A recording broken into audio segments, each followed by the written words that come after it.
I think this is one of the most important factors. This is probably one of the most important factors of the difference between search and shopping is that shopping, you see the price, you see it, so the intent is super, super, super high. And so if someone clicks on it, they're a high probability that they're interested in the product and they'll maybe come back later for another source. Right. So, and that's what's interesting is if I Google vet medin and I see vet medin and I have a good price and I have it on sale and I'm better than Chewy, Chewy's way over there. If I, it's almost asinine. And when you think about the cognitive dissonance that people have, it's a cool. You set up a campaign. What a campaign you do? I put a vet medin product in my shopping campaign. All right. So how many people do you think are going to Google, vet medin? I'm not sure, but pretty much everybody should be because that's what we're doing. Okay. Now, do you want 25% of the people that are Googling vet medin, 50% of the people that are Googling vet medin, or 100% of people that are Googling vet medin? Well, everyone throws a tROAS target of 300%, but then complains that their search impression share and their click share is 20%. That is, you did that on purpose. And that's what's interesting. If it's cold focus, I want everybody. I do want, everybody that could ever Google pet medin or vet medin to be found in the vet medin and buy vet medin or even Simparica Trio or Drontal, whatever it may be. So I look at my Simparica Trio and say, hey, what is my cost per acquired first time customer? It's 130. Great. So 130, is that within goal? Yes. Okay. You win. Very, very simplistic. Very quick point on this too. When you're showing cost conversion, that's not the actual cost of acquiring a customer. It's just an example. So this is still in platform metrics as far as I assume, unless you're importing. This is first click new customer CAPI imports. Yes. Okay, so this is correct. Then never mind. but for people that don't know, it's a separate tool that we import in the data for new customers versus just having the in-platform metrics. So just to make it clear for everyone. And we'll cover that next as the cold focused. But yes, that's exactly right. And that's what we're looking at is in our tROAS. Don't be in the deep dive. The higher the tROAS, the quote unquote better performance you're going to get. But you'd also get that same performance if you just spent less, which sounds really stupid, but it is very true. So a tROAS of, let's say, 50% gives me a CPC of, $2 and $8. Well, wait a minute. That's odd, right? A tROAS of $2 and $8, sometimes it's 20.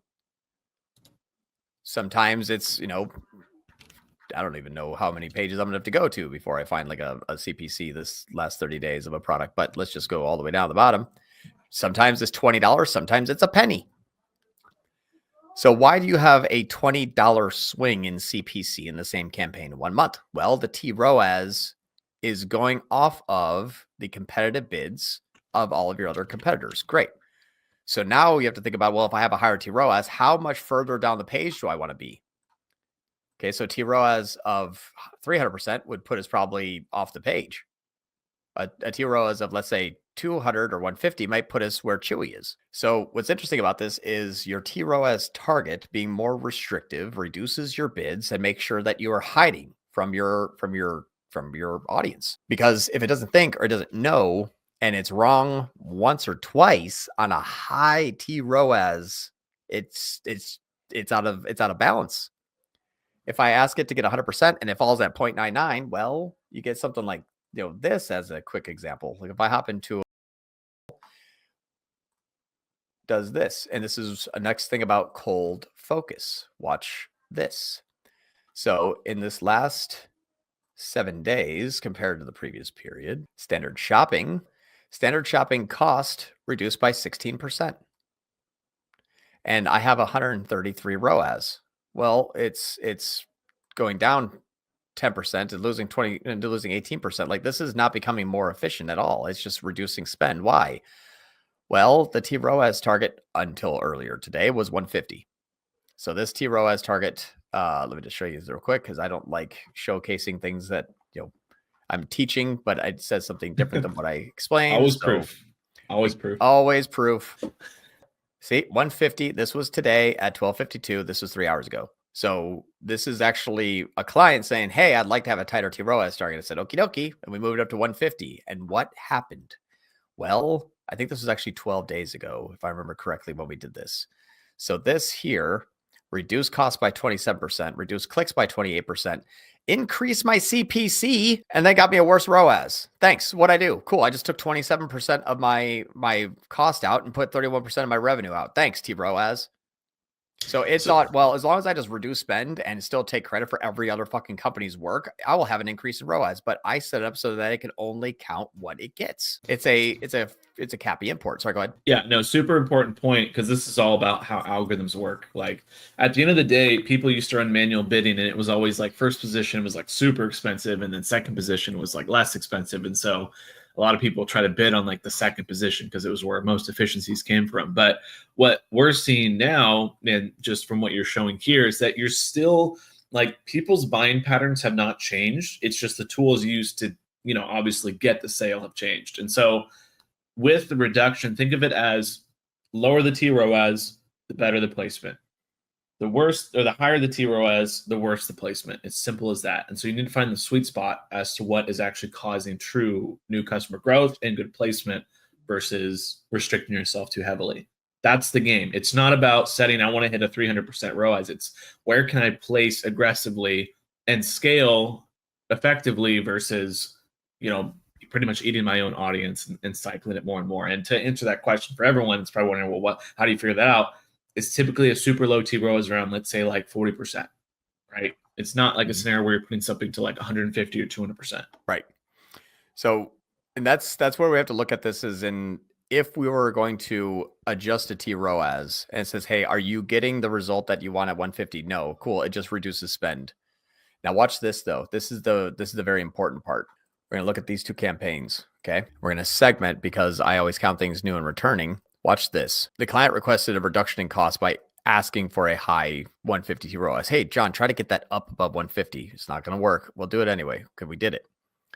This 150 here didn't change. It reduced spend. Now, may I ask what you saw the 27% reduction on? Yeah, placement. So your placement got worse, which then affected the rest of the funnel. My new customers went down 24%.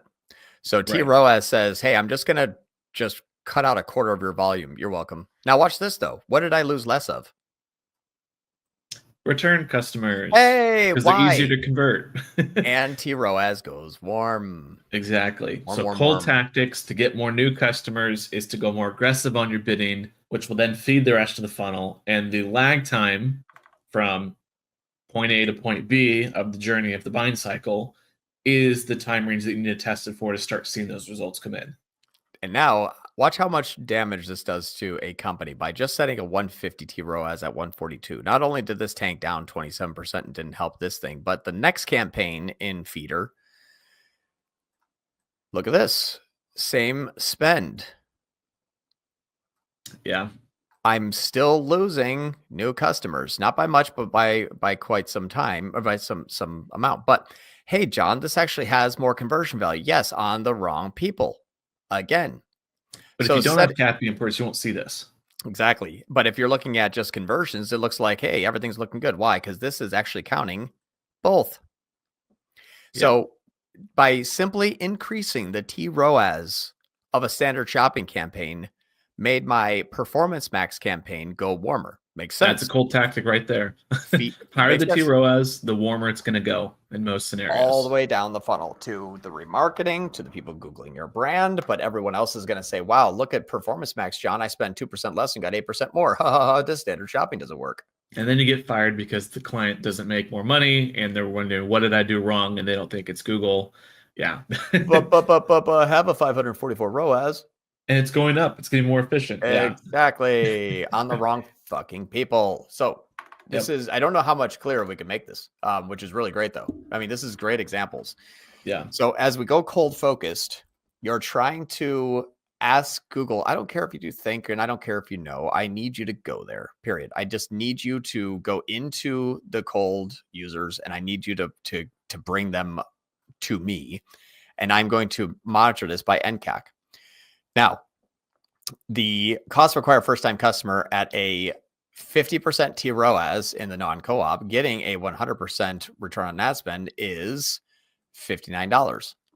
They said, hey, I'd love to get new cost of acquired new customers for under 75. That would be fantastic. Well, this is an attributed 59, which means they're probably more like in the 40s or 30s, because we have to combine this with the brand, because data-driven attribution is also lying. So we look at brand and wow, look at that. My cost to acquire first-time customer in non-co-op is about the same cost to acquire first-time customer in the brand. So that's pretty cool. This standard shopping campaign spending $250,000 a month is actually getting the same, basically the same CPA as a brand campaign, spending almost half, basically half. And So, the quick point on that too is the reason why the brand is showing a good new customer rate versus the others is because maybe people see the ads and then they Google them. For example, if it's on Facebook, then they Google them and then they convert, or they see it and then they don't click on it and then they type in the brand name later. well, or it's splitting the data. My good friend Colin, I don't say Colin, my good friend Caden sent me this and says, hey, check this out. And this is exactly right with Performance Max or brand or whatever it may be. But the standard shopping campaign got the first click and got 0.01% of the credit because demand gen at least showed them an ad and took 99% of the credit.